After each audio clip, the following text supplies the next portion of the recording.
It is a period of civil war. The spaceships of the rebels, striking swift from base unseen, have gained a victory over the cruel galactic empire now adrift. Amidst the battle, rebel spies prevailed and stole the plans to a space station vast, whose powerful beams will later be unveiled and crush a planet. 'Tis the Death Star blast. Pursued by agents, sinister and cold, now Princess Leia to her home doth flee, delivering plans and a new hope they hold, of bringing freedom to the galaxy.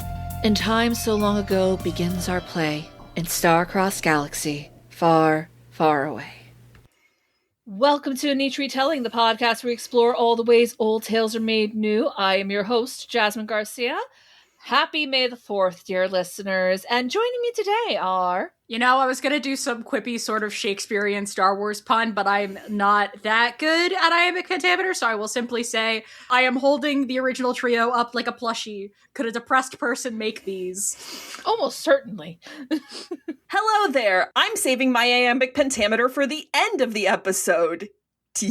I'm Sam Marchione, who you might also know from an episode that's dropping on 6 Degrees of Star Wars, the podcast where we explore all the ways George Lucas's flagship franchise surrounds us, finds us, and penetrates us in the landscape of cinema. River and I talked Clone Wars today. We were very good. River was a very good noodle who did not talk that much about the show. Dave Filoni, when I catch you. I get to yap about the other half of my Star Wars crush spectrum, Han Solo, when I catch you. Yes. And yet this is not a rom-com. No. So River cannot do their podcast spiel. Unfortunate. But, yes, so not only is it May the 4th, but just a week ago, it was both the birth and death day of one Will Shakespeare. And also, we've been thinking about doing something like this since the very beginning of this very podcast. Did it on my podcast, my 50th episode. We did some Star Wars there. You do Star Wars all the time there. Right, but we did this. Yes, you did. And we also did do in our retellings set in the Star Wars universe. But now it's time to bring out the real theater kid energy with the Star Wars fan energy. We are talking about William Shakespeare's Star Wars, Verily, A New Hope, which was actually written by Ian Doescher. Ian, as someone else who fucks around with the bard's language, I have notes. That is true. Ian, we gotta talk about your use of apostrophes. Ian, that apostrophe is doing a lot of heavy lifting, Ian. Okay, have you seen some of the names in the Star Wars universe? Apostrophes are part of the culture. Apostrophes are part of the culture. It's when you start turning it into the Imperial Senate that I start being like, call it the Senate Imperial. If you're worried about the emphasis being on the wrong syllable, switch the words. Shakespeare did that all the time. Yes. How do I know this, listeners? I have written at least one play directly handling the works of William Shakespeare, and I also did some Shakespeareifying of some material you'll be hearing later this podcast. Sam is the Shakespeare Star Wars. I am the Star Wars Shakespeare. Exactly. I guess I'm Shakespeare Star Wars as well. You are the Star Shakes War Spear. Exactly. Sure. So this absolute nerd of a man saw fit to just rewrite the entire Skywalker saga over the years into Shakespearean language. He also did a season of The Mandalorian. He did do a season of The Mandalorian as well. He has made this his whole brand. He's done it with Marvel stuff. He's done it with Mean Girls. Oh, I own the Avengers one. Listen, if you got the money. He's done Back to the Future, which I really like. I give the man credit for monetizing his passion in such a fun way. Seriously, nice work if you can get it. Support Jasmine on Patreon. Please.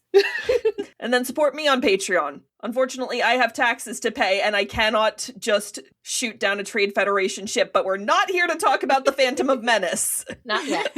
Not yet. Support Jazz on Patreon so she can pay me. Yes. And support River on Patreon.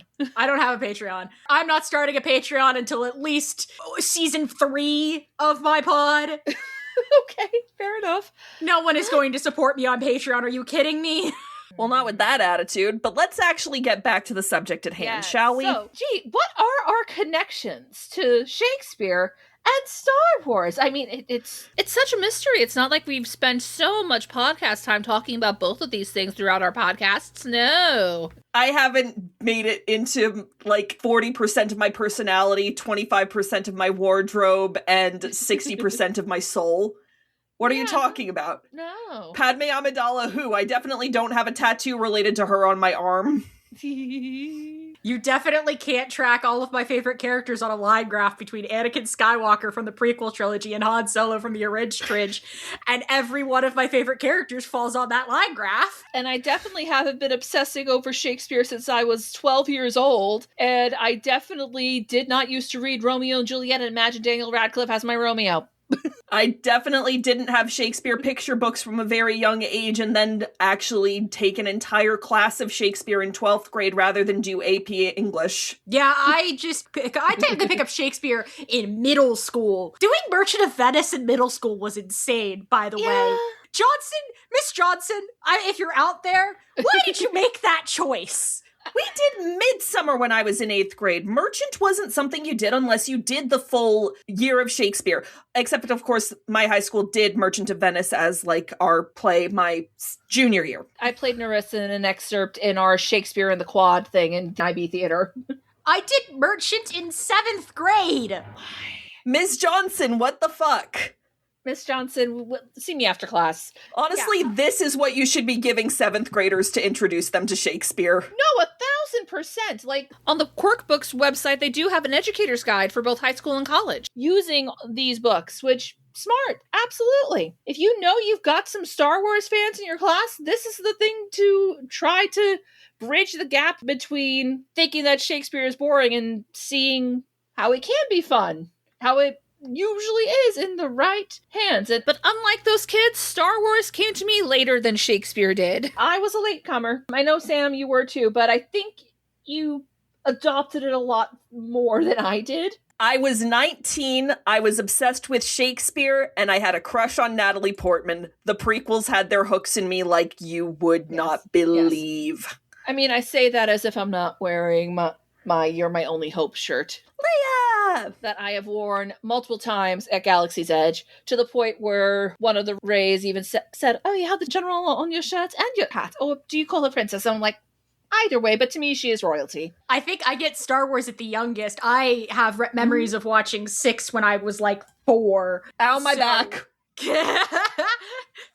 So I get latched in immediately. There is no hope for me. Again, first childhood crush Hayden Christensen, and I chose correctly! High five to you on that one. Listen, I also chose correctly, but unfortunately my correct choice does have associations with evil. But that is not his fault. Shout out to his new thing with Megan Thee Stallion. Fascinating. It looks fun. But we're not here to talk about that juggernaut of a fantasy franchise. We're here to talk about this juggernaut of a fantasy franchise in space!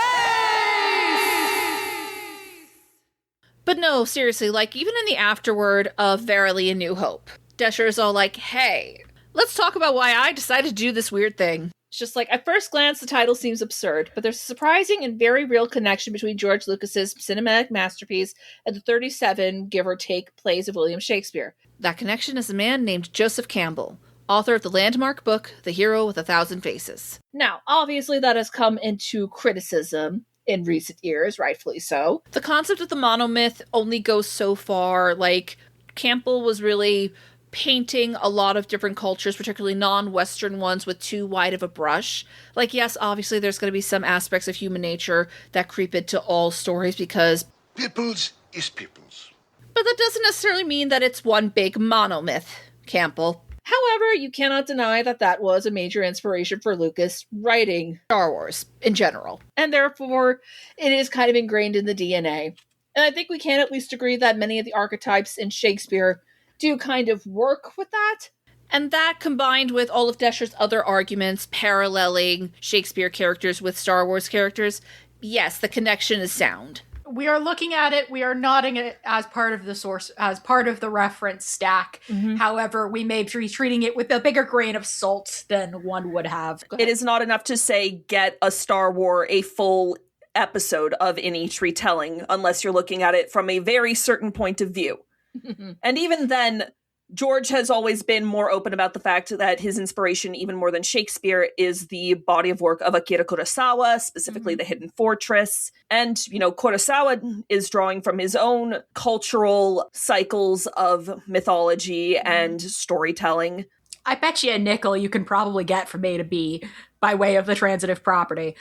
Oh, absolutely. Yeah, because there's that whole thing of there are only 7 stories that we're actually telling at any given time. Yeah, exactly, which is part of why creator intent is so important for deciding what is eligible around these parts. But yes, obviously there's so much you could dissect in mythology and classic literature, especially Shakespeare, from Star Wars, but not enough to really feel like I could justify doing a full episode on it, especially since there's just too many. Like, it was already kind of dicey for us to do Labyrinth, to be honest. But this is, again, taking Star Wars and putting it into Shakespearean language, and of course, inherently, there are some pretty key references there, so fuck it.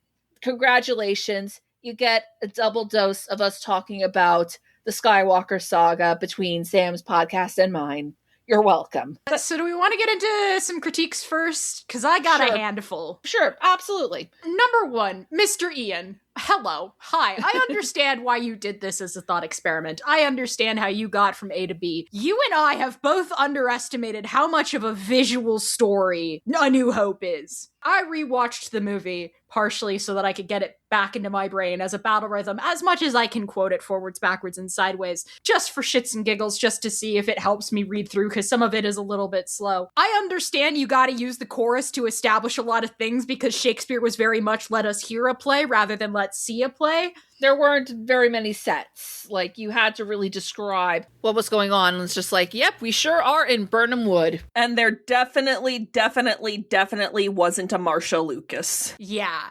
And so A New Hope is incredibly visual driven. Like, there's the joke, like, when I went to school for film, the joke about screenwriting is you do everything in the visuals first, and you only break into dialogue when the visuals won't do you any good. And so having to do the process in reverse of trying to put it back into descriptive language, the chorus gets overused a smidge, and it ends up dragging the pacing to a slog in places. Maybe it's just because most of the time when I am engaging with this, I am listening to the audiobook version, which is a full cast, and it has the music, which is pretty nice. That might help, but considering that, again, it is a play script, you gotta take both merits in that respect. No, of course. I'm not saying you're wrong or anything. It's not something I've ever quite felt. We do see people bump up against this when they try to study Shakespeare in school. If their teachers aren't smart enough to be like, let's have the kids read out the scenes of the rude mechanicals doing the play so that they can realize, oh my god, this is fucking hilarious. There's so many goddamn dick jokes. Mm-hmm. The other thing you run up against, Mr. Ian, hello, I'm not calling you Mr. Doescher, that feels weird, Mr. Ian, is I love all your little character beats, love them very dearly, they're super fun, they're interesting. Man, you really underestimated how fast this dialogue moves in places. The side effect of the translation and having to move it into Shakespearean language means we cut some of the quips that go back and forth. The most notable, the scene where Luke has to trick Han into going after Leia. She's rich. Rich. Rich, powerful. Listen, if you were to rescue her, the reward would be... What? well, more wealth than you can imagine. I don't know. I can imagine quite a bit. You'll get it. I'd better. You will. All right, kid. You better be right about this. All right. I tell thee true, the lady wealthy is. Say, wealthy? Wealthy I with power. If thou wouldst rescue her, thy great reward would be, pray what? Well, more I'll warrant than thou mayst imagine. Thou josh with me, for my imagination hath few bounds. Thou shalt have it. So would I. Aye, thou wilt. Enough, I am engaged, but I do hope thou knowest well of what thou speakest here. You underestimate how fast that goddamn scene moves. Which is wild to think about in context of, like, Benedict and Beatrice go at it. Yeah. I wonder that you will still be talking, Signor Benedict. Nobody marks you. What, my dear Lady Disdain? Are you yet living? Is it possible Disdain should die while she had such meat food to feed it as Signor Benedict? Courtesy itself must convert to disdain if you come in her presence. Then is courtesy a turncoat. But it is certain I am loved of all ladies, only you excepted, and I would I could find in my heart that I had not a hard heart, for truly I love none. A dear happiness to women. They would else have been troubled with a pernicious suitor. And the other thing is that some of it is just personal taste. For example, you give Vader more of a, oh my god, when Han pops out of nowhere, where in the movie it's just James Earl Jones going, what? Which is excellent. Excellent line delivery. We really underestimate that line delivery. It's one of my favorites. God, we missed you, Mr. Jones. God, I miss you, James. That's your future son-in-law, Anakin. And also, again, underestimation. There is nothing that is gonna punch as hard as Harrison yelling at the top of his lungs. Boring conversation anyway. Luke, we're gonna have company! I understand having to do the translation into the archaic language, but there are some things that just lose their kind of funny punch when translated back out. That conversation did my spirits bore. Now, Luke, prepare thyself for company! But I think those are most of my critiques. The rest of it's just kind of fun. One thing that I really do appreciate about this is, one, how much Doescher takes advantage of the fact that he knows shit that Lucas did not when he was making this. Ba solo, hi lapanoya solo. Mary, 'tis an unexpected scene.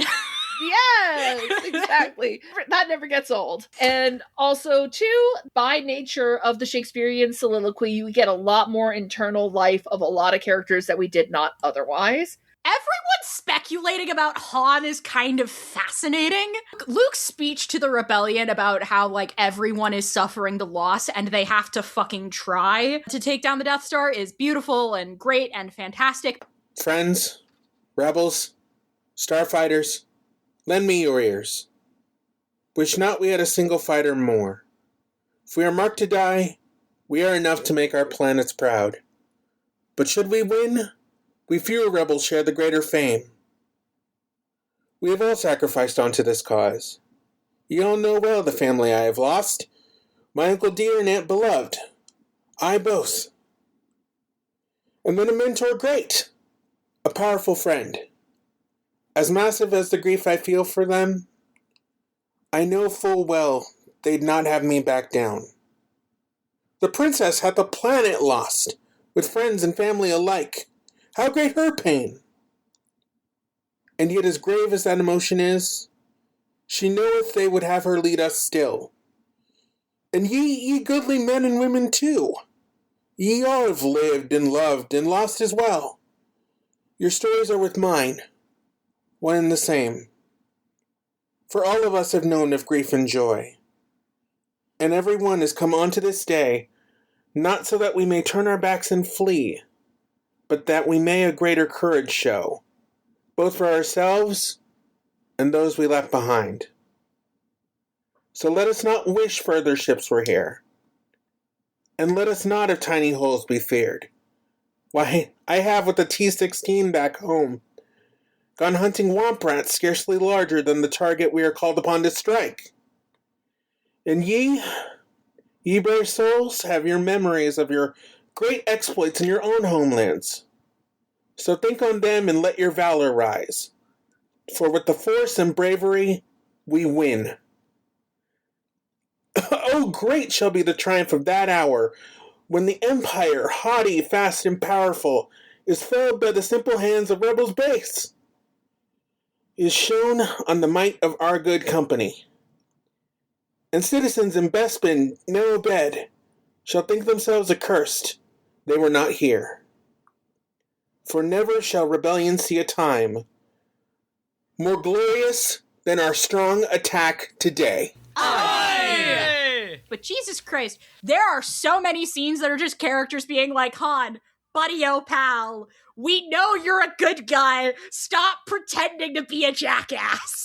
Beep, whistle, squeak, beep, beep, whoo, whistle. Brute, the fool I'll play with thee, indeed. Yet I perceive thou and thy friend have heart. A wise philosopher Erido was. I'll warrant he had character he hides. How shall I break a heart that loveth not, and how convince a man who lives by wits? He hath not seen the urgency within her eyes, he hath not known the trembling in her voice, he hath not heard the manner of her plea. And yet without his help, I fear my errand surely fails. What shall I do? I know that under his exterior more good and noble aspirations lie, but by what tricks of speech to bring them forth, and what persuasions shall his fixed will move? It is hilarious. Well, the way you bring that up, it's almost like it's trying to tie in Solo, I guess. So many so-called Star Wars fans were so mad at that movie for ever suggesting that Han has always actually kind of been a good guy, that no, it wasn't that he had this big redemption arc at the end of A New Hope. And it's almost like these little sprinkles of people speculating about that is like a big fuck you to that mindset. And even then, I don't think he had foreknowledge of Solo at that point. This was like 2013? I want to say yes. 2013, yeah. I would have been 13 at the time. Anyway, because it came out in July. Stop it! This is bullying at this point. This is elder abuse. Now that was elder abuse. Anyway, the benefit of the soliloquies is, yeah, you get a lot of internal character beats that are kind of there in the film, but aren't quite, fully expounded upon. But again, my two favorites are everyone trying to josh on Han. You're a good guy, my man. Stop trying to act like a jackass. And every time we get a glimpse of this is what it's like to be Anakin Skywalker forever. And so another dies by my own hand, this hand, which now encased in blackness is. Oh, that the fingers of this wretched hand have not the pain of suffering ever known. But now my path is joined into the dark, and wicked men, whose hands and fingers move to crush their foes, are now my company. So shall my fingers ever undertake to do more evil, aye, and this, my hand, shall do the Emperor's bidding evermore, and thus we see how fingers press to death, and how hands become the instruments of fate. Yes.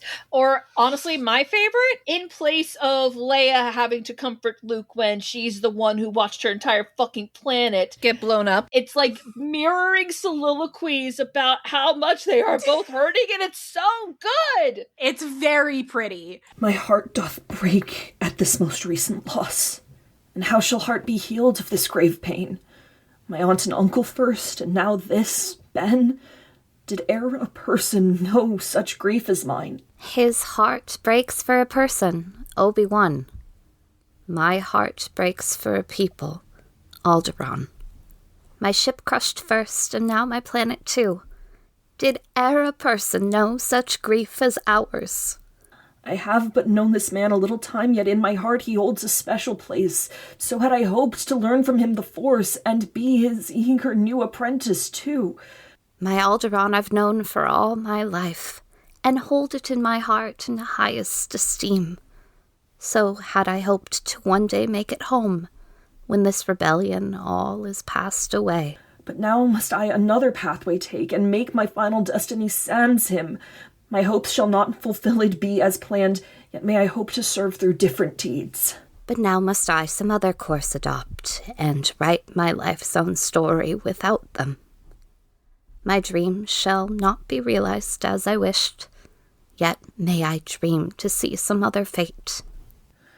Thus shall I strive to hold my head up high, and be a beacon to this princess dear.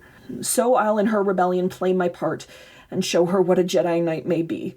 Thus shall I strive to hold my hands outstretched, and be a calming presence to this man. So I'll in his deep mourning act my role, and show him what a comfort friends may be. I can see the metaphorical staging where they are not doing it to each other, but they are doing it to the audience until the end, where they're finally allowed to be like, no, this grief is shared, which again draws and pushes back into, instead of getting the quip about, womp rats, we do an entire speech that is basically, I think, his attempt at the St. Crispin's Day speech. It's a little bit Mark Antony's funeral oration. It's a little bit Once More Unto the Breach. It's a little bit the St. Crispin's Day speech. There's no shortage of inspiring speechifying that Shakespeare does. That was one of the things he did best. Yeah, and the grief and the joy of that gets folded into that speech, which I think is interesting. And I think it also does do a lot in terms of like doing a better job at kind of making this a mythology. Cause like it's an interesting thing now that we have kind of two, especially with Luke, two versions of each of these characters. There is the character that is a quote unquote real person in the sense that this is a person going on this journey who is not like a super special destined whatever, because that is not how they feel in a given moment. And then there is the myth that this person grows into. There is the hero, capital H, that they are. Not to quote Seven on Main, the difference between the war hero, the smuggler. And kind of circling back to that, it also does feel like it's taking more of the toll of war seriously than, let's face it, the silly little adventure movie really couldn't because of the dialogue. So much of desolation and of death. Is this rebellion worth the lives here lost? Yet I would gladly my life give to it. Thus reason not the need, my troubled soul. George, I have my problems with you. I have my love for you, but faster and more intense is just not sufficient direction. It's really not. George, you can write this shit, but you can't say it. I mean, I think there is at least a little bit of that with Ian here too. And absolutely. I will put on my Shakespeare hat here and say, Ian, you are allowed to use prose. Shakespeare did not always write in verse, and in fact, some of his best stuff is prose. Hell, later on, he even out and out says that he did play around with things for different characters. Like in the next book, he has all of Yoda's dialogue in haiku. Yeah. Right. I think if you're going to commit to the Elizabethan format, you want to give yourself the wiggle room to really play around in the Elizabethan format. And that means doing a lot more with prose and verse. And I think, like, if I were conceptualizing this, if I were to, like, do a time travel and suddenly I'm back in 2013 stealing the idea out from under Ian Doescher, I might do things like, say, put Owen and Beru in prose rather than verse, and have it be a thing where Luke slowly shifts from prose to verse as he becomes more and more entrenched in the story. Do something to, like, divide him a little bit between Obi-Wan and Leia, especially as he's kind of getting pulled into this more heightened world. See, I would have given R2 prose. Okay, but it's so fucking funny that his beeps are all in iambic pentameter. That is comedy gold. That was gonna be my next question. I was gonna be like, are the beeps in iambic pentameter? Yes. Yeah. Incredible. No, but I was gonna give all of his asides in prose when he has to, like, be like a real, like, trust me, my guy, I understand what's going on. I am just annoying these assholes. I am being the Shakespearean fool. Hi. This golden droid has been a friend, 'tis true, and yet I wish to still his prating tongue. An imp he calleth me, I'll be revenged, and merry pranks aplenty I shall play upon this pompous droid C-3PO. Yet not in language shall my pranks be done. Around both humans and the droids, I must be seen to make such errant beeps and squeaks that they shall think me simple. Truly, though, although with sounds oblique I speak to them, I clearly see how I shall play my part, and how a vast rebellion shall succeed, by wit and wisdom of a simple droid. And I think that would work. That would absolutely work as well, especially when we have the juxtaposition of him and C-3PO. We rag on 3PO so much in this. I see, sir. Surely thou mayst call me Luke. I see, Sir Luke. Thou jolly droid, just Luke. This droid I see is wont to prattle on, belike his mouth is faster than his mind. Where am I? Have I ta'en an ill-timed step? In dreams have I seen visions of my death. 10,000 soldiers pranced upon my grave, and I alone to face the murderous mass could only weep at my untimely end. Oh, whether dream or waking I know not, but go thee hence and save thyself, I pray. C-3PO by nightmare hath been slain. This droid shall quickly stretch his welcome thin. Dear sir, if thou dost not need me, I shall shut down upon the present moment here. Why speaks he here when 'tis my time to speak? We do in general, let's be real. Luke and Leia, stop being so mean to your brother. Yeah. In fairness, Han's meaner to him. I mean, Obi-Wan's a little fucking mean to him. Like, I get it. He is very pompous. If this was Commedia dell'arte, which of course Shakespeare drew so much inspiration from, he would be Il Dottore. But come on, he clearly has an anxiety disorder. Anakin built him wrong! There's no reason to give a robot anxiety, but man, is it funny that they do. Why? Why was I programmed to have anxiety? This is why you don't let a 9-year-old build an android and then have the android's memory wiped. Especially when that 9-year-old has been enslaved his whole life. But we're not here to talk about the Phantom of Menace. We're not here to talk about the Phantom of Menace. I do adore that one of the first things we hear 3PO say is just a string of Shakespearean insults in R2's direction. Beep! Meep! Weep, weep, weep, meep. Beep, beep, beep, squeak, beep, beep, beep, beep, beep, wee. Thou shalt not label me a mindless brute, philosopher. Nay, nay, thou overladen glob of grease, thou imp, thou rubbish bucket for scrap, thou blue and silver pile of bantha dung. Now come and get thee hence away, lest someone sees. Because they are a bickering married couple. This is quite literally the most I have been like, oh, those robots are gay! Good for them! Something about Shakespeare, man. Aye, even though I mock and injure thee, I'll surely die if e'er thou leavest me. Oh, be thou safe, dear R2, and return, for thou wast not that my existence should become a bore.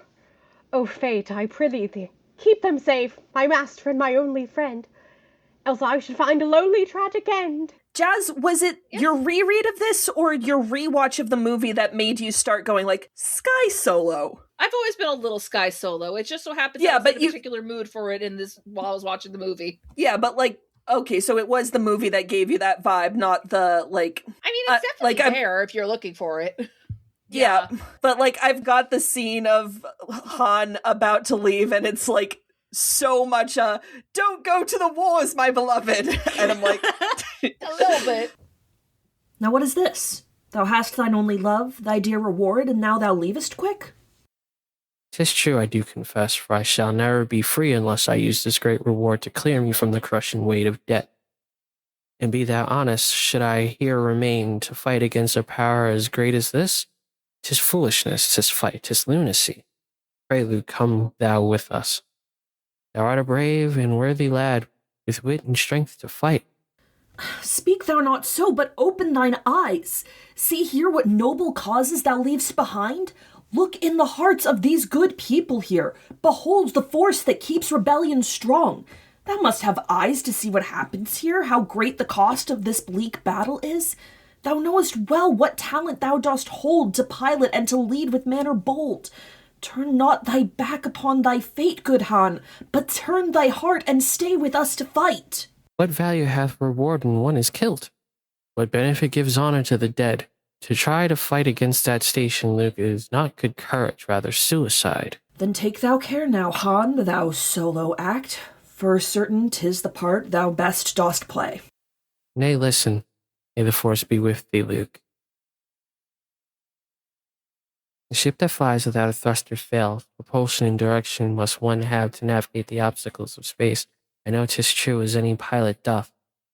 Then how can I imagine that a man can fly without a conscience as his guide? Without the inner compass of my soul, how can I vainly hope to pilot life? I know what 'tis to choose the right and good. I know the small rebellion's cause is just. I know the people here have need of help. I know all this, but still do harbor doubt. Yet shall my doubts lead me unto this choice? And shall I choose convenience over right? Or shall I choose myself o'er my new friends? Aye, shall I choose rewards o'er my own old soul? A smuggler's heart doth keep calm time inside, no matter sways a pirate's peaceful pulse, but something stirs in me I never have felt. Is this a rebel's heart I feel within? Luke Skywalker, you are not beating the space twink allegations. I'm gonna read the post I sent you, Jazz. Yes, I was going to mention it. Luke clearly did not get his Han Solo guidebook. This is what he's actually saying to him. Come with me. Let's get together in the Millennium Falcon. Just you, me, and Chewie. Let's do it, kid. Let's go right now. Come with. And I'm being coy, and I'm not even going to mention Leia. Further translation. You're going to die if you do this mission, and we've already almost died like several times in the past few days, and I actually like you despite the yelling. So please don't die and come home with me. That's some gay shit, my dude. It gets even worse next movie. Yeah, but we'll get to that eventually. We will get to that. I think about Sky Solo at least once a month. No, it's there if you're looking for it, absolutely. Yeah. Also, something about the power converter's complaint being in the same sentence as the word phi. Extremely funny. Luke, take thou these droids unto our vast garage. My wish is that they cleaned be ere we die. But onto Tosh Station would I go, and there obtain some power converters. Fee! Thou canst go with thy friends another time, when all thy chores have been fulfilled. Go to. Shall I yap about the burnt cinnamon roll stuck inside a metal goddamn trap? When do you ever not? So, one of the things Doescher does really early on, and I think it sort of teeters off closer towards once we get, Vader as our big bad shadow antagonist. One of the first couple of times we meet him, he's doing basically soliloquies in the back of his head that basically boil down to quote Matthew Stover, this is what it feels like to be Anakin Skywalker forever. Jazz, have you not heard the whole thing? Not the whole thing, no. I'm getting it! Go! I can't get mine fast enough. No, Odd showed me the last page of the Revenge of the Sith novelization, and I was just like, ooh. Hi, Matt Stover. I am iambic pentamerizing this shit so hard. Go for it. Do it. You remember the dragon that you brought Vader forth from your heart to slay. You remember the cold venom in Vader's blood. You remember the furnace of Vader's fury and the black hatred of seizing her throat to silence her lying mouth. And there is one blazing moment in which you finally understand that there was no dragon, that there was no Vader, that there was only you, only Anakin Skywalker. That it was all you, is you, only you. You did it. You killed her. You killed her because finally, when you could have saved her, when you could have gone away with her, when you could have been thinking about her, you were thinking about yourself. It is in this blazing moment that you finally understand the trap of the dark side, the final cruelty of the Sith, because now yourself is all you will ever have. And you rage and scream and reach through the Force to crush the shadow who has destroyed you. But you are so far less now than what you were. You are more than half machine. You are like a painter gone blind, a composer gone deaf. You can remember where the power was, but the power you can touch is only a memory. And so with all your world-destroying fury, it is only droids around you that implode, and equipment, and the table on which you were strapped shatters. And in the end, you cannot touch the shadow. In the end, you do not even want to. In the end, the shadow is all you have left, because the shadow understands you. The shadow forgives you. The shadow gathers you unto itself, and within your furnace heart, you burn in your own flame. This is how it feels to be Anakin Skywalker forever. Holy fuck! Yeah, Matt Stover! That's what we mean when we say that Revenge of the Sith is not only the greatest novelization, it is also just a fantastic book. Okay. Yeah, I'm turning that into fucking iambic pentameter. Yeah, that crate dragon metaphor kills me every fucking time. Hence my obsession with it and why I used it in the Revenge of the Sith episode. But yeah, so a lot of the early soliloquies basically boil down to the abridged version of that and how that version of Vader come episode 4 is feeling. Why would I have care for those of Alderaan when I have murdered innocents as they? 'Tis my dark calling, which I do embrace. To Alderaan we fly, on course direct, and to this feast of death I'll not object.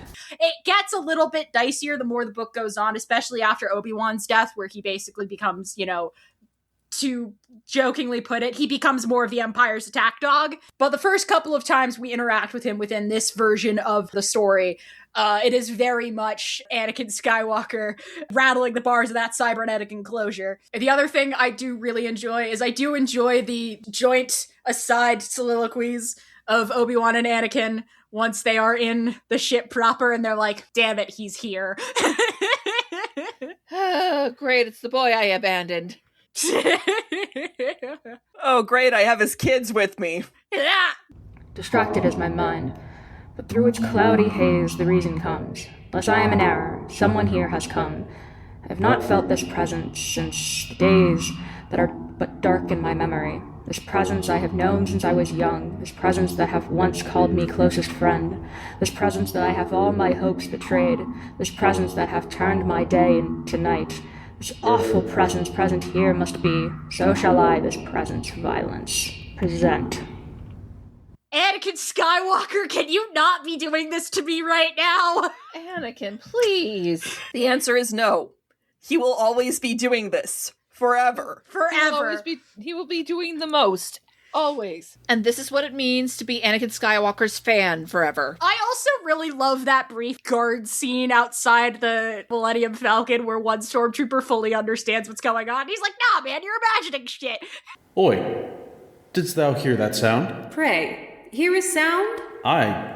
Truly, I quite clearly heard a sound. Thine ears, mayhaps, played tricks on thee, my friend. Nay, dost thou not think this strange? What strange? The droids did flee the ship we have attacked, and unto Tatooine have gone by pod. 'Tis true thus far. I cannot claim 'tis false. On Tatooine, they have been traced first to Jawas, vile, and then to humans. Dead? Aye, dead they are. Our men did see to it. But follow on. The boy who with them lived hath fled, we know not where, till he was seen at yon Mos Eisley, with the pair of droids. Aye, 'twas all in last week's briefing. Pray, what more of this? Hast thou aught new to say? The boy and droids together disappeared, the very hour this ship, did fly. And now the ship is here, though empty seems. Nay, empty 'tis. The scanning crew doth work erin now. Which bringeth me full circle to the sound I just have heard. Is it possible, my friend, that boy and droids and rebels all have flown within this ship unto this base, and yet, even now, whilst thou and I do speak, still hide within the ship? I am amazed. Aye, verily. Thinkst thou I may be right? I said thou hast amazed me, and 'tis true. But never did I say I think thee right. Thou dost amaze by thy overreactive thoughts. A hidden boy, the droids within, a fig. Avaunt thy silly guard, and be not so thick. Thy great imagination hath o'erwrought thy better senses. Thinkest thou thy powers of judgment far exceed our master's true? Mayst thou outwit the great Darth Vader, or the cunning of our Governor Tarkin? Nay! We are but simple guards. Our purpose here is plain, and to the point. We have been tasked to watch the ship and follow all commands, not to prattle on with airy thoughts. Aye, thou hast spoke a well-considered word. Thou art a friend, as I have e'er maintained, and thou hast spoken truth, and calmed me quite. The rebels hide herein. What vain conceit, that ere they should the Death Star enter. Ah, it warms my heart to see thee so restored, and back to thine own merry, native self. Pray, may we have thy good assistance here? So let us go together, friend. Good cheer. Gods 1 and 2 enter ship and are killed. Exeunt others. That is one of my favorite things that Doescher does, not just with this one, but in the series throughout, is just doing those little meta bits. I did the Jedi 1 and Jedi 2 thing for exactly that reason when we had my episode. Are his stormtroopers just the Clone Wars series' battle droids, where they're just, like, a little too self-aware? A little bit. I think it's also, like, Ian knowing that he has to have, like, basically what amounts to walk-on comedy roles, because Shakespeare did have those. Yeah. Always. Like, even the darkest ones, there's always, like, somebody being funny. Yeah. Are there any bits we are surprised just got kind of brushed past? Or any scene where I'm just kind of like, why, you gave that a full scene? Okay. I guess because I just fully expected it to be just different enough to justify its own existence, that it didn't bother me. Again, I like that they expanded upon certain characters. Again, it falls to me. a simple man, to take a leading role in matters grave. For I must choose a joy today, 'tis true. But also must I teach this lad, this Luke, to learn and grow, and to become a man. Although when I was young, I too had dreams of far-off stars and distant galaxies. I learned to work the land, to raise the crops, and thus shall I my trade pass on to him. Adopted son of mine and strangely dear. I had not asked for fate to bring a son to me, for I had thought to have no heir. Yet do Baru and I feel for this child a measure of affection and, as well, the burden of responsibility. I like that he peppers in little Shakespearean in-jokes into some of the lines. Now is the summer of our happiness, made winter by this sudden fierce attack. Is this an asteroid field I see before me? I do not like thy look. Indeed, young lad, I bite my thumb at thee. Oh, I am fortune's fool. 'Tis true, 'tis true. And gazing now upon the double sun of my home Tatooine, I know full well that elsewhere lies my destiny, not here. Although my uncle's will is that I stay, my heart within me bursts to think on it. For out among the spheres I wish to roam, adventure and rebellion stir my blood, those oft-repeated words of my mate Biggs. I do believe that all the world's a star. Beyond that heavenly light, I shall fly far. And the farm hasn't even gone kablooey yet. Like, I feel like Romeo would take umbrage with that. It's like... I mean, that's nothing compared to how hard he's gonna go with some of it in Phantom of Menace. Also, that entire who's the fool, or the fool who follows him? Yes. Dasher. Conservation of words, my guy. River, this is Shakespeare. There's no such thing. I think one thing that was interesting to me, I guess, is having Leia sing after the destruction of Alderaan. Yeah, I kind of liked that. When Alderaan hath blossomed bright, then sang we songs of Nani. But now her day is turned to night. Sing hey and lack a day. My friend and I stood by the river, then sang we songs of Nani. But I could not her soul deliver. Sing hey and lack a day. My planet hath the bluest shores, then sang we songs of Nani. That noble land is now no more. Sing hey and lack a day. I like it in concept, but it also seems very odd to me because Leia is, I think, at times a much more stoic character than people give her credit for. Like, she's not usually prone to these kinds of outbursts because Bail and Breha tried so hard. They tried so hard.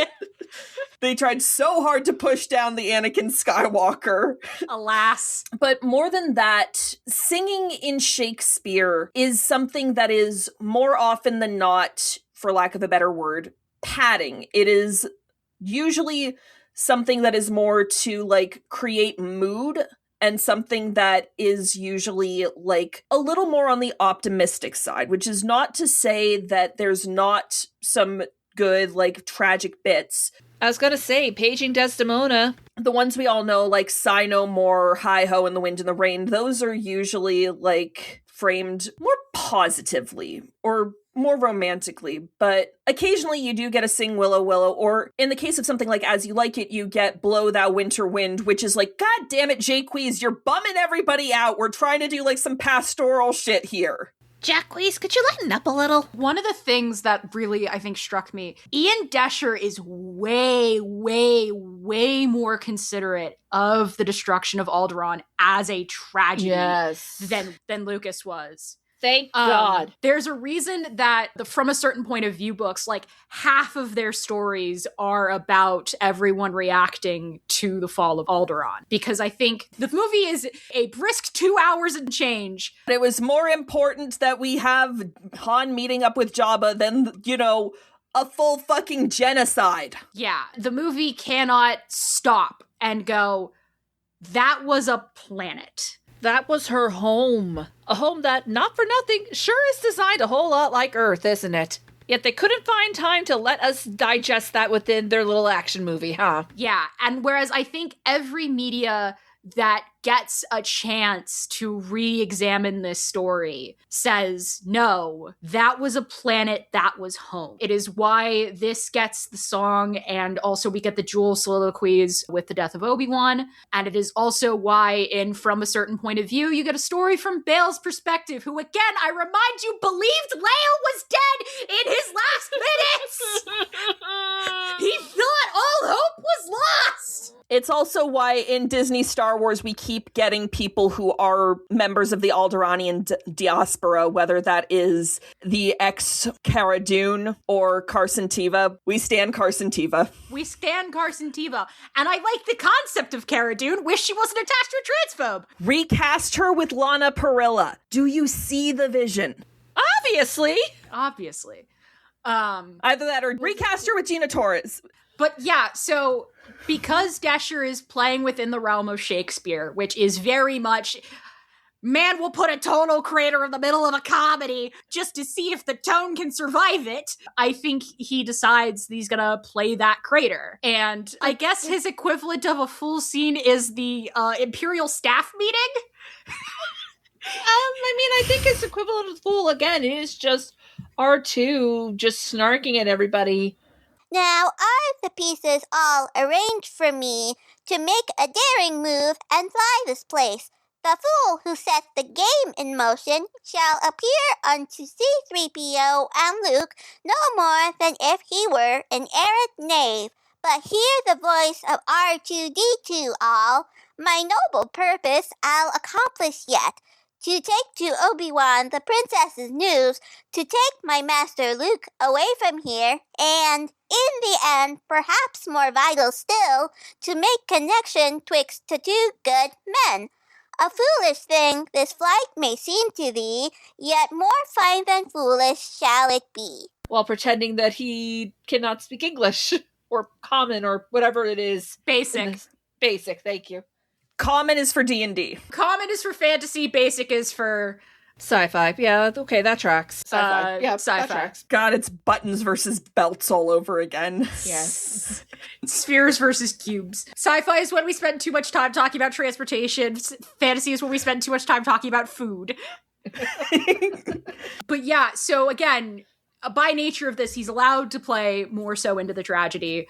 Whereas, that fun haha action movie, this is a movie about space wizards made for children, to quote Patrick H. Willems, can't or doesn't have time because there's so much shit we gotta do. We have no time for SARS, Commander.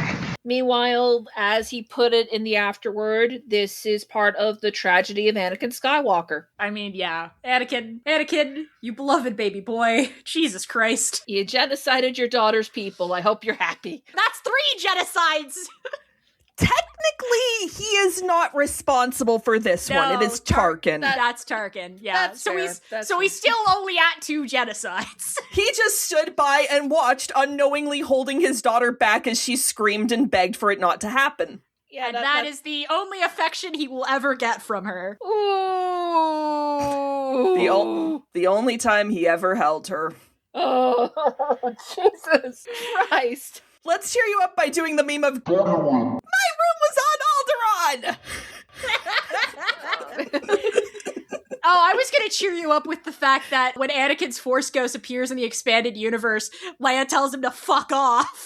And he does. Though eventually she comes to enough of a consideration with him that she does name one of her extended universe children after him, which is a choice. But anyway. And Kylo Ren is fuming about that forever. Truly. That's very funny. Suffer, you little punk. Suffer, you punk ass emo. I really love all the character sides. Again, my favorites I do think are Vader's and the one or two that Han get. Pray tell me, Han, what dost thou think of her? I tell thee true, my mind is settled fast when it thinks not of her. 'Tis well, 'tis well. Now is it plain to me why he doth ask? The boy doth fancy her, I'll warrant.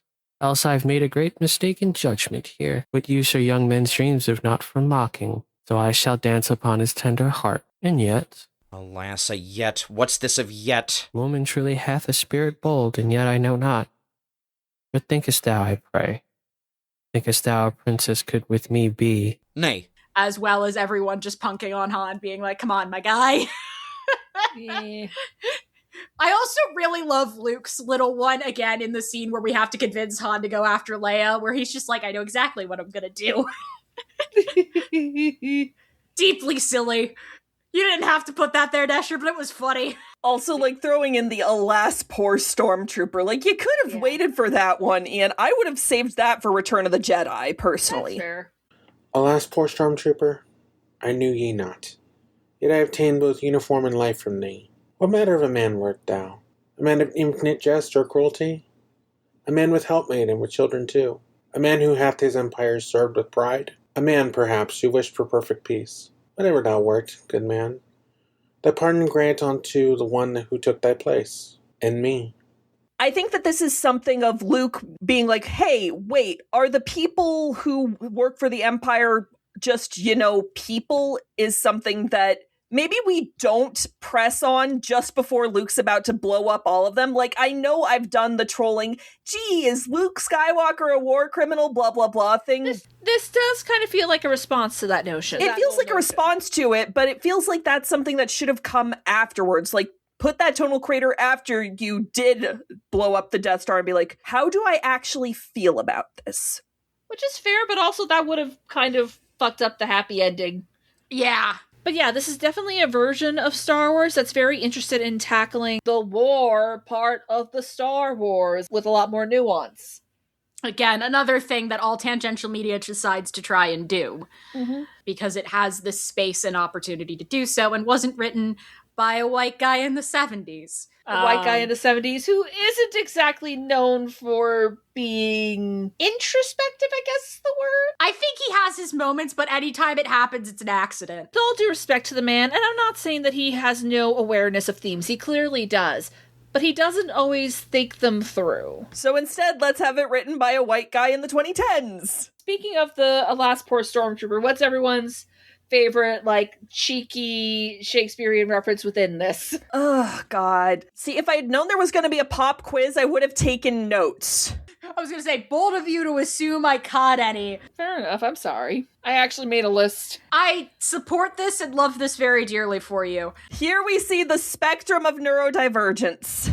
No, but I'm not a Shakespeare nerd, so even if you, put a neon sign at them, I wouldn't have caught them or been able to, connect them from A to B necessarily. Not even the what light bit? What light through yonder flashing sensor breaks? I was more trying to process where the fuck we were in terms of, because I was running the movie in my head in addition to the Shakespeare, trying to figure out where the hell we were. Okay. Because, again, I am Star Wars Shakespeare. So I was more trying to go, okay, because you know that thing you do when you read Shakespeare, you do have to do a bit of an internal translation to figure out what mood you're supposed to be getting out of any given line read, which is why, again, when you do the much ado sequence, the mock nod is a fuck you. It would require me to read a new Shakespeare in order for me to feel that way, but yeah. As somebody who doesn't read Shakespeare regularly, I was having to do that in real time, and because I know A New Hope so much better, it was easier. But there were a couple of moments where I was not really focused on the specifics of the language, but more focused on what emotion the language is supposed to be getting out of it. That's very fair. And that's a perfectly valid way to read Shakespeare in general anyway. But I think, you know what? No, my favorite part was while they were kind of doing the prep for taking down the Death Star, they mentioned something about someone getting crushed for want of a horse. A horse! A horse! My kingdom for a horse! Aha. Congratulations, Ian, you just put horses into Star Wars! He put geese into Star Wars with your goose is cooked, yeah. How goes it, Luke? I nearly cooked my goose, but all is well. Now shall I take more care? Did Shakespeare invent that phrase? I feel like Shakespeare invented that phrase. George also did that because I believe he once said wild goose chase. Oh, that's true. So George put hell in Star Wars. It's fine. Yes, yeah, he did. It's just very funny whenever random human term pops up in Star Wars. It's kind of like, in that one scene of Avatar, The Last Airbender, of like, the king is having a party at the palace tonight for his pet bear. You mean platypus bear? No, it just says bear. Certainly you mean his pet skunk bear. Or his armadillo bear. Gopher bear? Just bear. This place is weird. Another thing that I kind of enjoyed about this, though, so we all rag on Leia and Luke for those kisses, of course. You gotta admit there's a spark. How many times do I have to say it? She's like a sister. That's what Luke said about Leia. Hey, Luke didn't know. No one knew. But then in this thing... A kiss for luck, before our flight, dear friend. A kiss upon thy cheek from lips of mine. A kiss to give thee hope and confidence. A kiss to bring us courage in this time. Now take this kiss, my gift bestowed by choice, and on the other side we'll soon rejoice. A kiss I gave thee once to give thee strength. Another kiss I give in friendship's hope. Ian, we need to have words. By making Leia talk about it that much, you kind of make it feel less impulsive and therefore way weirder in hindsight. The lady doth protest too much, methinks. I do think it is Ian trying to play into the spirit of the original movie, where we don't know they're siblings yet. And once we do find out, there's gonna be a running theme of space Oedipus Rex references. No, I'm not kidding, dear listeners. But yeah, so I do think Ian is playing into the spirit of watching this movie for the first time in 1977, a thing none of us can ever do without time travel. Which I would agree with if it wasn't for the fact, again, he does take a lot of advantage of the fact he knows shit that George Lucas did not. I wonder who she is. Whoever she may be, whatever is her cause, I shall unto her please respond. Not in were she my sister, could I know a duty of more weight than I feel now. He could have just not had the kiss. For luck. Yeah, that would have been a cop-out. I just think that by extrapolating on it in the Shakespearean language, it's just like, at least when it was impulsive, they had that plausible deniability. There are a couple of asides that Luke gets that really kind of play on the fact that Luke can't know that that's his sister, but that is one of the first women he's meeting outside of his aunt for the first time. Yeah. I do appreciate, of all of the, we gotta translate Harrison Ford into Shakespeare, which I think is truly the deepest challenge this fucking thing had. Yeah, because one of the underrated things about Star Wars is, which we kind of miss now that we are not in the 70s, is he's kind of the most normal dude of the whole cast. He is the guy with the weed van and his dog. He's just the carpenter, man. Well, so was Jesus, so there you go. He is the mamas and the papas weed dealer. What do you mean he's an actor?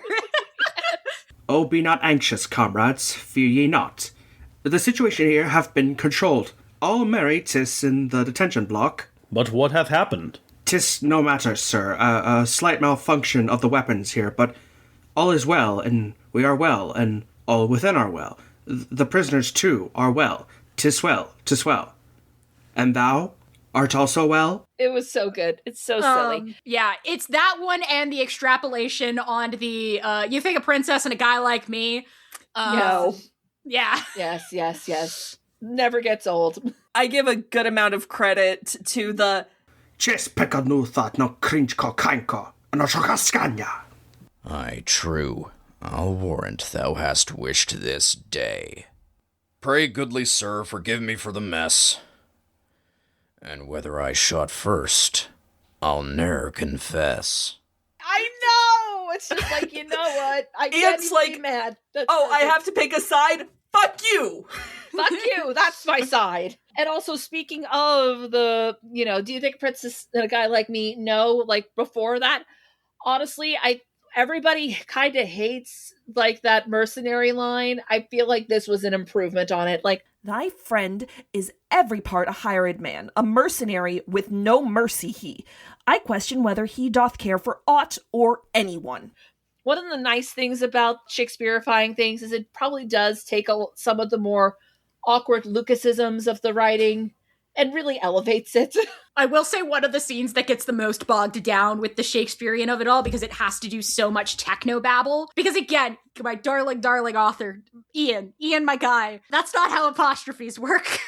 Look, if George can arbitrarily add a whole bunch of apostrophes, at least Ian has a Shakespearean excuse. No one in this fucking movie is a Twi'lek, and they're the ones with the most egregious apostrophe use. Fair enough. But the scene where they first come into Alderaan's orbit and they're like, fuck, where the fuck is the planet? That scene is so bogged in technicobabble. I see that and raise you up. Is this an asteroid I see before me? Yes, that's fun. But everything else about that scene is like, we really stretching the limits of this here gimmick. By the way, I also love all the etching drawings. Those are fun and cute. My favorites are the first portrait of Tarkin where he looks the most haunted doll. Absolutely looks like a haunted mannequin. And my favorite one is Darth Vader face-palming at the because if the you Death Star globe. Because if you read any of the extended material about Episode 4, you learn that Vader fucking hated the Death Star. There was like an extended meta of Rogue One of like Vader reading Galen Erso like slowly sabotaging the Death Star. He's like, I'll let it slide. Yeah. It was very funny. And even in the Rise and Fall of the Galactic Empire book, it's like, Vader did not want this thing to happen. And it's like, why was he the only one who escaped? Who knows? Maybe because I knew this was a fucking bad idea. You morons! You idiots! Yeah, a space wizard did it. A space wizard did it. My favorite fucking thing about that Rise and Fall of the Galactic Empire book is basically the author having to go, okay, now why is the Empire stupid after Episode 4? And he's basically like, because Tarkin was the brains of the operation and he kept all of the brains on the Death Star and now all the brains are dead. To be clear, Tarkin isn't even that brainy of a brain because he was like, let's blow up a peaceful planet and give the rebels a fucking rallying point. And then he's surprised that Leia lied to them. The wench hath lied. Deceiving cutthroat girl. Most cunning princess born of hell's own heart. But within the context of the story, a lot of the organizational structures of the Death Star and the grander Imperial body as a whole, Tarkin was enough of a central leader point that they were all willing to follow him at least. And with him dead, they're all squabbling into factions, and it's great. Go read The Rise and Fall of Galactic Empire. It's excellent. It is the most it could happen to you book ever. I read a book about fictional economics. It's almost like fascists are stupid or something. But it's almost like fascists don't play well with others. And now we introduce George's latest character, Senator Crapo. And he doesn't even really have to change his name very much. God is a hack screenwriter. And I think that's an insult to hack screenwriters. Oof. I was going to say the Duffer Brothers would like to have words. Speaking of that last scene of blowing up the Death Star, also a side effect of, Jesus Christ, we underestimate how fast that dialogue there moves. So much of that scene gets a little bit scrambly trying to read it because in having to fit the meter, what it is doing the classic thing where if one character can't finish the meter, the other character will, which Ian does a lot in this book, almost to a excessive degree. Good men, each now shall speak and state his name. Red 10, here doth stand by. Red 7 doth here stand by. Red 9 doth here stand by. Red 2 doth here stand by. Red 11 doth here stand by. Red 5 doth here stand by. That last scene, all of the radio chatter and the computer chatter being like, hey, you only got like a minute left, my guys, is so, like, fast. It gets a little dizzy to try and read. Again, I am sure it works better in an audiovisual medium. Which is what a play is. Yes. But trying to read it is chaos. And honestly, like, even in movies when they're like, you have X number of seconds left, it gets so freaking annoying because you realize all of these things are happening in real time, but the more you make me aware of the time, the more I'm like, this isn't actually how much time it would take. Like, I'm thinking of the SNL MacGruber sketches where it's like 10 seconds MacGruber, 5 seconds MacGruber, and then So yeah, we got a bit of a D&D problem where a round of combat takes 6 seconds. However, we've been doing this fight for 3 hours. It's almost like writing is hard. You can type this shit, but you can't say it. And typing it is still hard! Typing it is very hard. There is so much formatting in this. Oh, director duo in front of me who have more directorial instincts than I do. I mean, Sam has 2 plays under their belt. I mostly have just done vocal directing, but go off. How would you stage that final battle? River, thou knowest me. Thou knowest mine quirks. What thinkst thou I wouldst say? You wouldn't? Puppets! Come on now. To me or to them? To them. I would have said practical effects, but what are puppets but practical effects? I, too, have given this a lot of thought. What I've always thought of doing was kind of something similar to like what Grease or Back to the Future on stage does with their cars, but with Luke's X-Wing like in the center. I could also be persuaded to lean into ancient Greek drama and have 2 Deus Ex Machinae. I mean, that is just what Han and Obi-Wan are. Yeah. Now in a trice, brave Han is on the scene. The smuggler hath returned on errand kind. With sly approach, he makes his way unseen and slays the Imperial pilots from behind. But how? Thy path is clear, young Luke. Now do thy deed and let us all make way back home. I stretch my feelings out and use the Force, and on the instant seems the porthole vast, not small or difficult to strike, but large. The ship is armed, and now I take the chance. The blast's away, and with it all our hopes. The laser hits its mark with certain aim, and as the Death Star arms to strike the base, the chain reaction sets the orb aflame. The Death Star hath exploded into space. Thy timely blast hath hit the perfect mark. 1 in a million was thy force-filled shot. Remember me, O Luke, remember me, and ever shall the Force remain with thee. No, I'm not talking about Deus Ex Machina as plot device. I am talking about literally the staging technique of there is a crane or a rig of some kind that would normally in Greek drama be reserved for the gods, or if you're really hardcore, Medea. Mm-hmm. It's very true. I mean, Medea being blessed by the gods is part of her whole is part of the whole climax of that thing. Right. We're not here to talk about Medea. No, that's another episode for another time.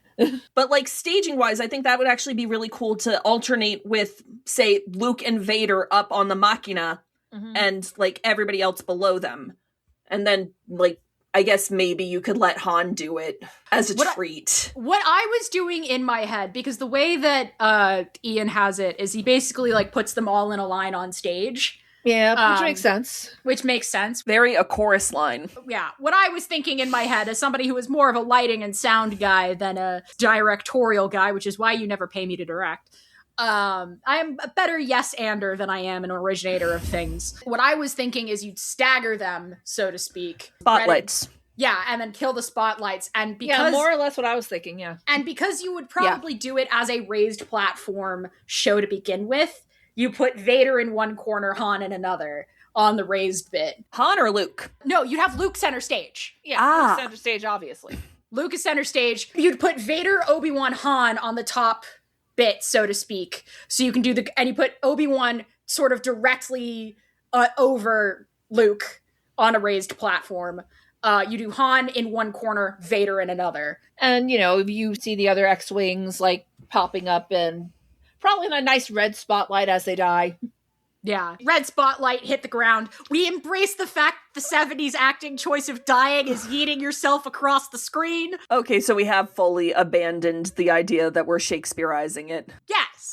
I mean, listen, do I love the Shakespeare style of the play itself? Sure. Does that mean I'm going to deny myself the right to adjust the set and everything?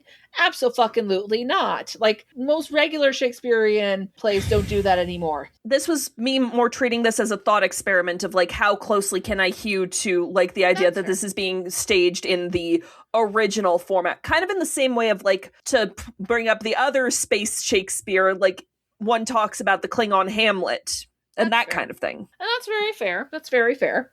But on the other hand, this is Star Wars, and I would like to have some fun, techie things. True. But we could keep the Elizabethan costumes. I've seen that book trailer. They look pretty fun.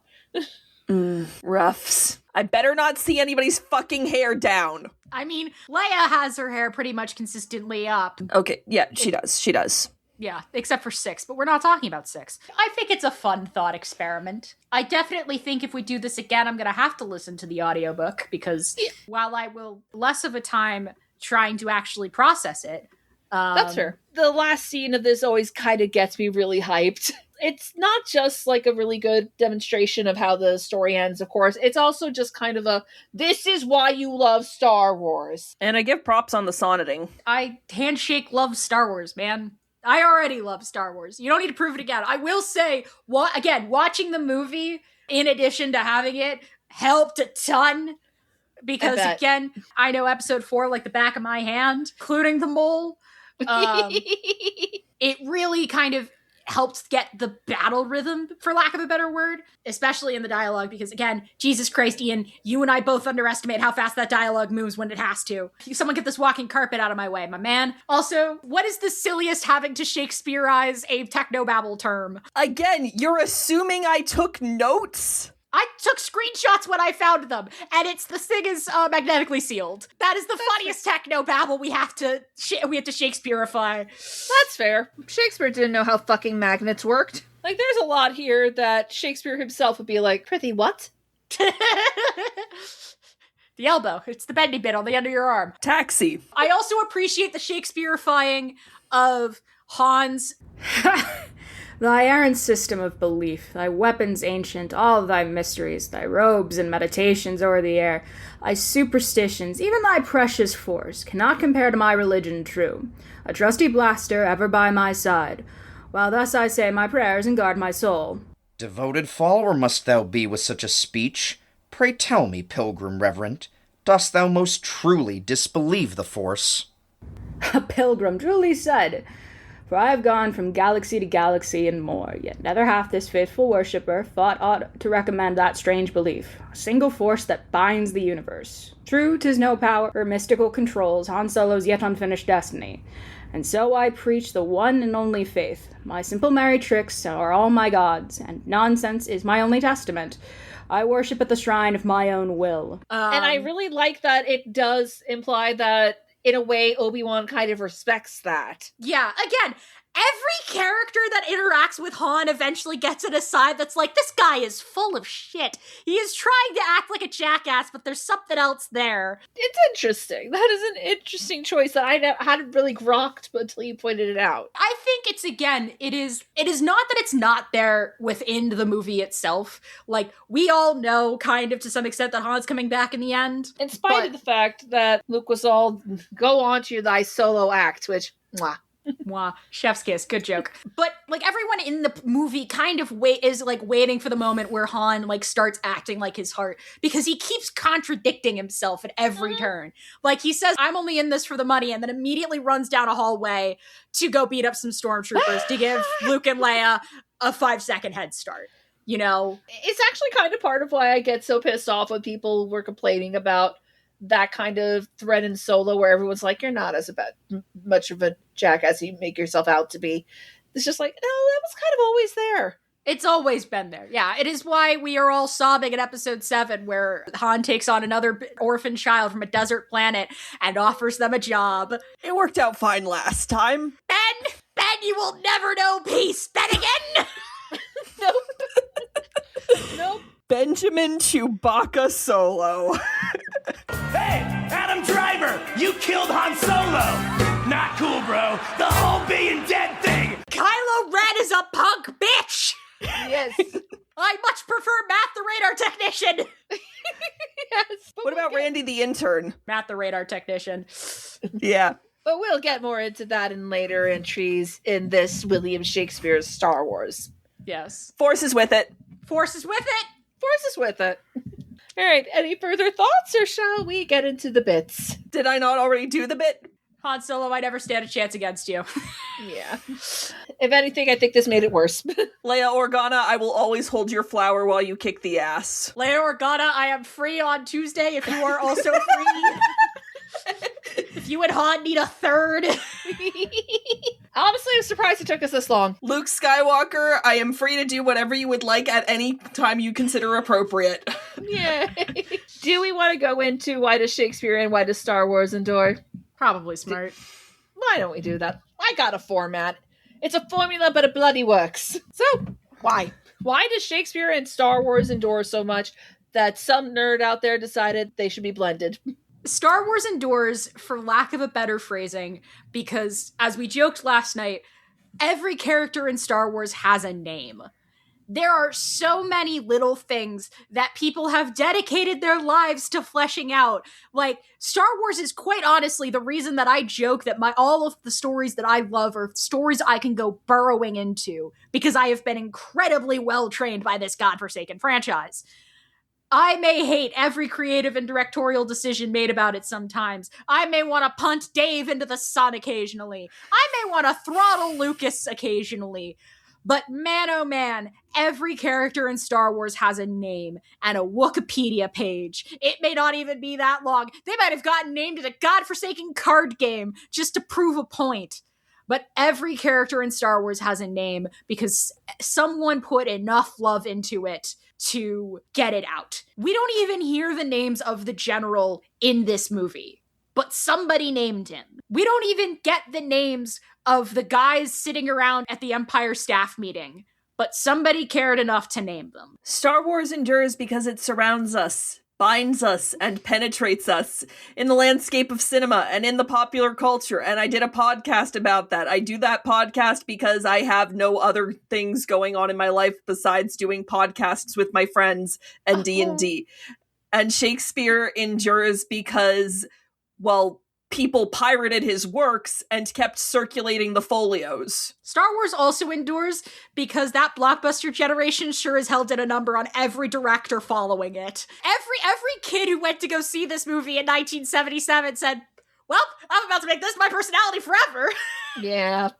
And, well, I think, in a way, Shakespeare and Star Wars both endure for very similar reasons. They really tap into very human themes in spite of either existing 400 years ago or existing a long, long time ago in a galaxy far, far away. Star Wars and Shakespeare also endure because, again, Shakespeare also endures because you can bury yourself into it. Do you know how many academics are arguing about the correct interpretation of any one given character at a given point in time? Do you know how many academics are arguing about anything about Shakespeare at any given time? 57 of them just punched the air. Just punched the air. Yes! One brain cell! One brain cell! One brain cell! The one crime about that episode is Jack wasn't there. Anyway. Yeah, but we can still watch that episode now and not have to think, oh, fucking God, John Barrowman. Oh, but we do have to think, oh, fucking God, J.K. Rowling. Yeah. Nothing is untainted, everything is hell, don't hold anything sacred. Anyway! Joanne! Anyway, Shakespeare endures because, again, you can also burrow into Shakespeare forever and ever and ever and twist it and mangle it and retell it 15 ways till Sunday and fuse characters enough to make it seem like they're the same character and make some questionable choices in a movie adaptation. But I'm not here to talk about that because I haven't actually seen it yet. Point is that we are never not arguing about Shakespeare the same way we are never not arguing about Star Wars. Damn Shakespeare fans! They ruined Shakespeare! And the Star Wars fans ruined Star Wars! I mean, that part is real as hell. Damn Mandalorian! Yeah. They ruined Mandalore! Yeah. But in spite of all the fandom infighting, I still love these two things. And I'm very glad we have this beautiful marriage of them. Even if it isn't always a seamless one. No. I'm taking custody of the children. Fair enough. But yeah, I kind of revisit these around this time of year pretty much every time just because, I don't know, I almost think that a lot of the issues I have with Star Wars as a franchise in general get somewhat ironed out through this. Who has stuff to plug? Sam, you wouldn't happen to have anything to plug regarding Star Wars, now would ya? I don't know. I feel like foreshadowing is a literary device by which I might have mentioned several times that I gather a bunch of my idiot friends together to be idiots with me and talk about all these different movies that have tangential connections to Star Wars. And I think I might have also mentioned that an episode is dropping today where River and I are yapping about the movie that started Dave Filoni's ascent to where he is now. Go see your local Shakespeare festival. Wherever that is. That is the other thing that I will plug, is while you're waiting for your local Shakespeare performance to start on the park or the common or wherever, listen to my podcast. We haven't done any Shakespeares yet, but we do have a substantial backlog that includes William Shakespeare's Star Wars, including both of these lovely people in the cast. Yay. And gee, River, you don't happen to have anything that might involve Shakespeare now, would you? I've been told I'm not allowed to do Star Wars on my podcast, even though I did ask. I am the host of The Straights Aren't Alright, a podcast where I gather a bunch of queers together, make them watch straight rom-coms, and try to answer the question, are the straights, okay? Our next episode will probably be up by the time this is, so you can listen to us yap about Tent and Tate's Much Ado About Nothing. Find that wherever pods are cast. And on Blue Sky at aren'talrightpodcom. You can find me on Blue Sky at Dreams Rebel, on my own website, blog.filmlion.online, letterboxed at punk_skeleton. And yeah, I think that's me. Ding. For the record, you're not allowed to do Star Wars on your pod because by your own rules, it doesn't fit. Wah! You did this to yourself. This is how it feels to be River forever. I mean, I could argue that episode 6 is a rom-com. Han and Leia get together, and it ends happily for them. Is the romance the driving part of the plot? Little bit. Let's be so for fucking real. Han joined the rebellion for her, and he's only taking on a leadership role for her. I mean, we are also talking about the one where he's like, yeah, okay, I'll get out of the way so that you can be with Luke, and then we have to be like... What is that if not a third act breakup? The third act breakup! Jazz, I'm so sorry. You can cut this. Don't apologize. It's hilarious. That's it. If Iron Man 1 can be a rom-com, episode 6 can be a fucking rom-com. It's my podcast and I make the rules. This is true. And in conclusion, Your Honor. I hope I did sleep with you to get that part, because if not, who the hell was that guy? Well, that got a little out of hand, didn't it? Well, since this was all about the hero's journey, we obviously need a hero's call to action, and our very own Sam came up with the perfect one for this week. Star Wars A Galaxy United is a Star Wars costuming and 501c3 charity group that is authorized by Lucasfilms to use their intellectual property to promote charity, costuming, and camaraderie. Through the building and wearing of movie-quality costumes from the Star Wars universe, they focus on charitable events and other opportunities in the community to provide some new smiles to people of all diverse backgrounds, with the intent to spread goodwill and bring joy to children and adults while making a positive difference in the lives of others. They contribute to their local community of Ohio through supporting various charities and participate in family-focused events while also building a camaraderie with fellow members of their group and other like-minded individuals. You can find out more at their website at galaxyunited.org. And as always, you can find me at Faye Riviera on all the socials. And please consider checking out this podcast's Tumblr page, anicetretellingpodcast.tumblr.com. Please consider using the podcatcher of your choice to rate and review us, and spread the word about us where you can. Maybe you have friends who will like our Muppet episodes, or maybe you'll have friends who will like it when we talk more about Jane Austen. One of my goals within Each Retelling is that there is truly, almost certainly, an episode for everyone. And if you have room in your wallets, please consider donating to our Patreon. Our various tiers give you access to episodes a little bit early. It gives you access to our IER book club that I started during the hiatus. And it gets you a direct thank you in the credits, such as for Kyle Calgren, Connor Duffy, and Juan Garcia. Thanks so much for your contributions. This is making it all the more likely that this podcast keeps going. You can also support us through our Ko-Fi or the Support the Show link below. However you choose to support us, however, just the fact that you are listening to us means the world to us and helps us reach the next chapter of our story. And speaking of the next chapter of our story, we've got a lot more fun things coming up until our 3rd anniversary. We hope you will join us, and remember, stories gain power in each retelling. And I'll let our Shakespearean Star Wars cast take it away from here. Oh, Leia! Luke! Thou didst succeed. I hope. Good friend, I knew thou wouldst return. I knew thou must. 'Twas in thy spirit good. Nay, should a pirate let another take his own reward? Thou gentle soul, I knew thou wert of sterner stuff than money made. Now ends a noble quest, a battle won. Now hath a true adventure reached its goal. Now hath the good rebellion faced its foe, and triumphed though it seemed that all was lost. Along the way, dear friends were lost and made. Along the way, strange creatures we have found. The stories have been told, the villains met. The griefs and exaltations all played out. A chance for new beginnings we have made, directing hearts unto the rebels' cause. These are the Star Wars we fought and won. For now, our battles and our scenes are done.